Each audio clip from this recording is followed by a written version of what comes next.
अपना भी हकीकत में है दरिया, लेकिन हमको तकलीद तंगे ज़र्फ़िए मंसूर नहीं।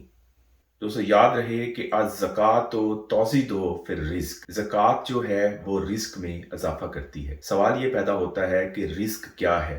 हर वो नेमत जो अल्लाह ताला की ज़ात ने आपको दी वो रिज़्क है। वो चाहे प्रॉस्पेरिटी हो, ब्यूटी हो, पावर हो, करेज हो, आपकी इनकम हो, आपकी हेल्थ हो, आपकी विक्ट्री हो, आपकी सक्सेस हो, आपका नॉलेज हो।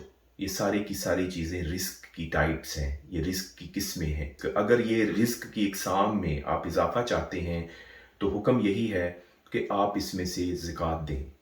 हज़रत अली करमल्ला वजह से किसी ने पूछा पावर की ज़कात क्या है, तो आपने फरमाया कि पावर की ज़कात है इंसाफ करना। इसी तरह आपसे पूछा गया कि खूबसूरती की ज़कात क्या है, तो आपने कहा कि खूबसूरती की ज़कात है इफ़्फ़त, चैस्टिटी। फिर आपसे पूछा गया कि हेल्थ की, सेहत की ज़कात क्या है, तो आपने कहा कि ताअत अल्लाह, अल्लाह ताला की ओबीडियंस करना हेल्थ की ज़कात है।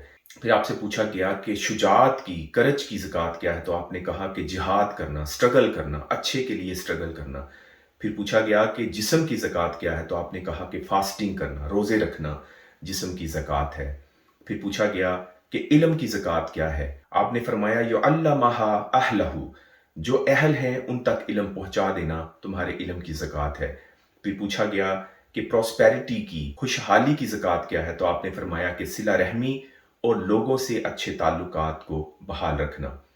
हज़रत अली करम वजह फरमाते हैं पाक है वो ज़ात जो किसी से नहीं लेती, सबको देती है। अपना ख्याल रखिएगा। बहुत शुक्रिया। अल्लाह हाफ़िज़।